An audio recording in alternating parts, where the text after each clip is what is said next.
16 चलो आंटी जी। जी साहब बैठो। माँ माँ यहाँ पे क्या कर रही है? इतने सालों बाद यहाँ पर देख रहा हूँ, वो भी रिक्शा चलाते हुए।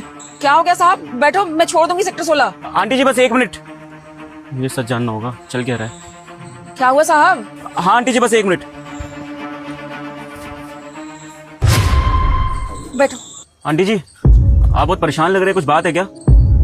अरे बेटा, आपको मैं जानती नहीं, आप भी मुझे नहीं जानते। छोड़ो ना, मैं परेशान हूँ क्या हूँ। आप बैठो, मैं छोड़ दूंगी आपको सेक्टर 16। बैठो। आंटी देखिए, जान पहचान की बात नहीं है, आपके चेहरे पे उदासी मुझे दिखाई दे रही है। एक फौजी के नाते पूछ रहा हूँ आपसे मैं, और किसी के चेहरे पे ऐसे उदासी मुझे अच्छी नहीं लगती।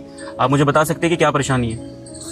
हाँ, साहब मैं क्या बताऊँ आपको, मेरा बेटा भी ना फौज में था। जब मेरा बेटा मेरे पास था, मेरे पति थे, मेरा घर बहुत खुशहाल था बेटा।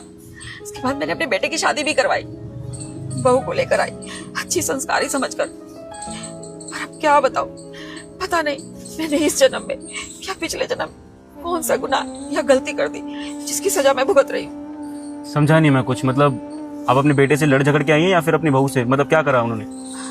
नहीं बेटा, मैं अपने बेटे से लड़ ही नहीं सकती ना। मैंने आपको बताया ना, मेरा बेटा भी फौज में था, वो इस दुनिया में नहीं है। आपको तो पता ही होगा फौज की जिंदगी कैसी होती है। एक दिन मेरा बेटा घर में था तो वहां बॉर्डर से फोन आया कि बॉर्डर पर लड़ाई छिड़ गई है। मेरा बेटा उसी समय निकल गया युद्ध के लिए, वहां आतंकवादियों से युद्ध करता हुआ मेरा बेटा इस देश के लिए शहीद हो गया। तो ये खबर आपके पास किसने पहुंचाई है कि आपका बेटा शहीद हो गया है, आतंकवादियों से लड़ते उनको कुछ हो गया है? वो मेरी बहू है ना, उसने बताया कि मेरा बेटा शहीद हो गया। तो एक बार भी आपने जानने की कोशिश नहीं करी? आपने एक बार उनके वार्ड में कॉल किया होता, पूछा होता कि क्या मेरा बेटा सच में शहीद हुआ है?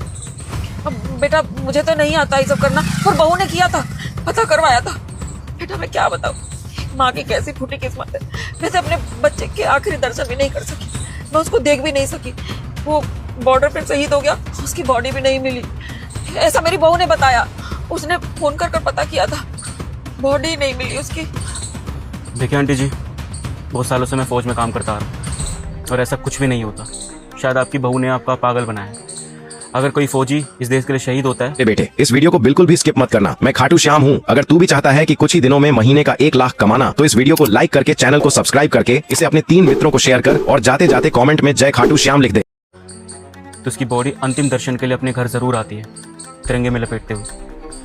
और आपको अगर इस चीज के दर्शन नहीं मिले ना, इसका मतलब आपकी बहू ने आपके साथ धोखेबाजी करी है, झूठ बोला है आपसे। हाँ बेटा, ये तो मैं जानती हूँ, मेरी बहू अच्छी नहीं है, पर क्या इस बात को भी